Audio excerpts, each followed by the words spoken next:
All right, who's at 82nd and Drexel? Drexel and 82nd. Is that what we heard, 82nd and Drexel? I have 663 Charlie over there. Can we get another car over there just in case? 663 Charlie's over there. 82nd and Drexel. 10-1, 82nd and Drexel. 10-1, 10-1, 82nd and Drexel. Shots fired at the police. All units head over there. 82nd and Drexel. 10-1, shots fired at the police. All units, 62nd and Drexel. Shots fired at the police. We have the 10-1. Do we need an ambulance? 82nd.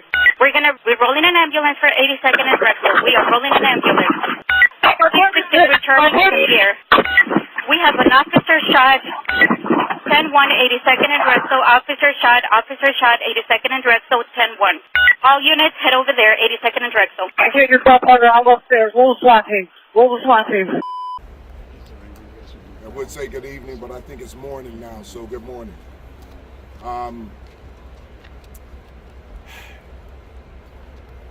Yesterday, at approximately 9:50 p.m.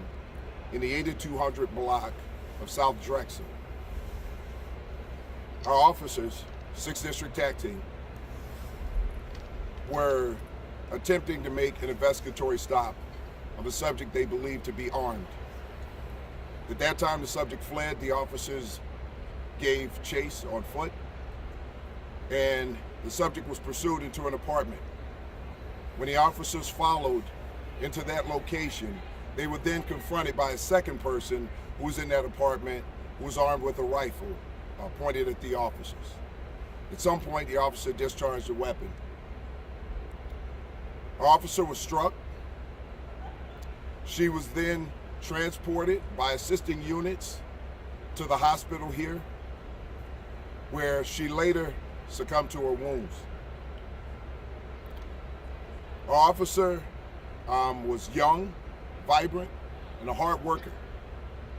Prior to going out and attempting to make that stop, she had already processed 2 other guns working that day. She was a working police officer trying to keep the streets safe.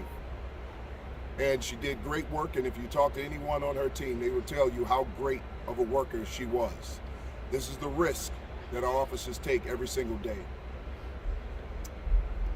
The 2 individuals who were in the apartment fled the apartment. They were later apprehended shortly thereafter by assisting units. At this time now, we have several individuals in custody, but one in particular who we believe was on the scene when the officers were confronted with the armed individual. At this time, our detective division is investigating, and obviously at this point, we cooperate with COPA, and this is an ongoing investigation. I want everyone to understand one thing.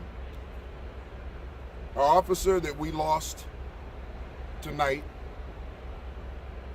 this happens way too often. An officer, a young officer, 36 years old, and 4 years on the job, who was working hard, working extremely hard in the 6th District to get guns off the street, to save lives. These officers are out here driving down crime while putting their lives at risk.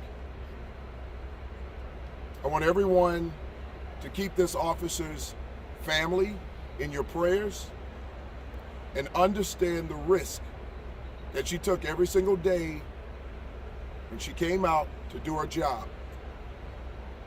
With no regard and with a clear understanding that it's always possible when you're doing this type of work that you may not return home. It's an amazing thing to do. And we have to be strong for her family. And please understand what these officers go through on a daily basis. I want all of my officers out here right now to understand that we're here to support them, and we're going to make sure that we stand with them and do whatever we can to prevent this from happening again. Unfortunately, we know that we face danger on a daily basis. These officers, boots on the ground, out there to keep the city safe and to protect people they've never met. It's an amazing thing that they do. It's an honorable thing, and these are exemplary human beings. With that, I'm going to turn it over to the Mayor of the City of Chicago, Mayor Brandon Johnson. Thank you, Superintendent. Tonight, the entire city of Chicago is grieving and mourning together over this tragic loss of one of Chicago's finest. This young woman served honorably and courageously. I'm calling on the entire city of Chicago to keep this officer's family in your prayers, along with our entire police department.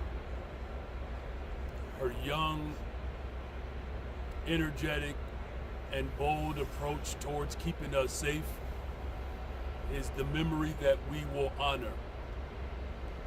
And I will assure that our police department has everything that it needs in order to render justice.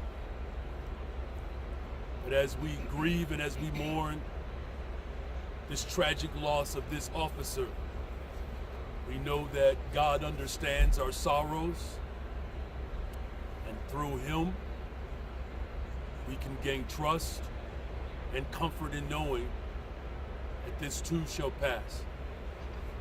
And on behalf of the entire city of Chicago, we offer up our deepest condolences to this officer's family. And let's pray for her partner as well, who acted bravely and swiftly, as all of our officers do, serving this amazing city.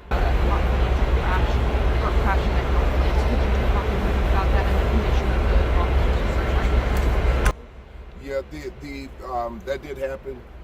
There was some type of malfunction in that vehicle that caught fire, but assisting officers came in, and she was transferred to another vehicle and then driven to the hospital.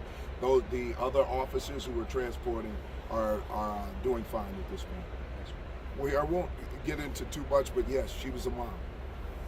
She was a mom.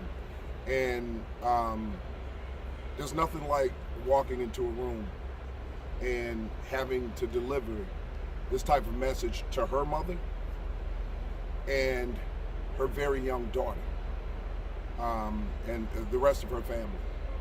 It's a brutal thing to know that your offspring, because to a parent, no matter how old your children get, they're still always your children.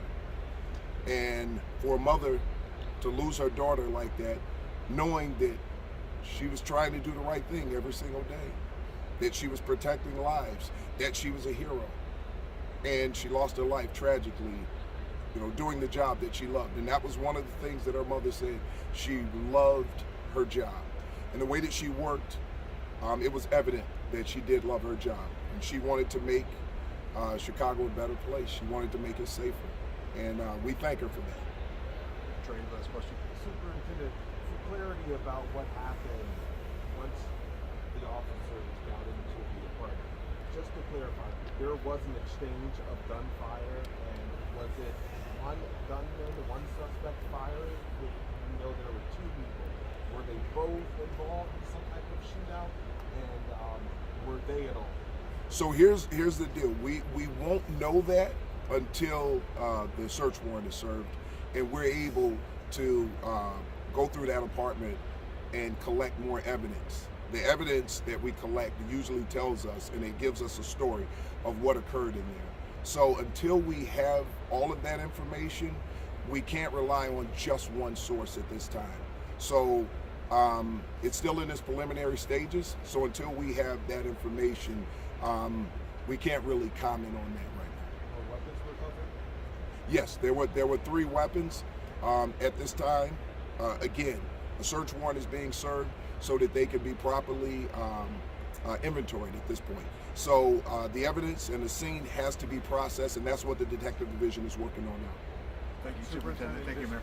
Just a quick clarification. So, one officer was shot. One officer discharged their weapon during this incident. That's correct. Okay, Yes. Thank you, Superintendent. Thank you. Guys. Thank you. Hey, what's up? It's Icked Mel, and we were covering the story last night up late.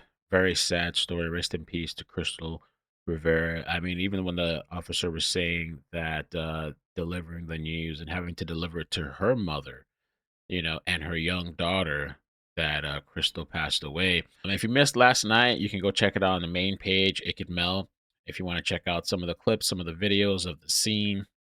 We were up late last night. Thank you for everybody that was able to be up with me, and to the people that super chatted and all that stuff. I appreciate you guys hanging out with me last night. It was a long night. So yeah, be safe, take care, hug your loved ones, and I will catch you guys later. Okay, peace.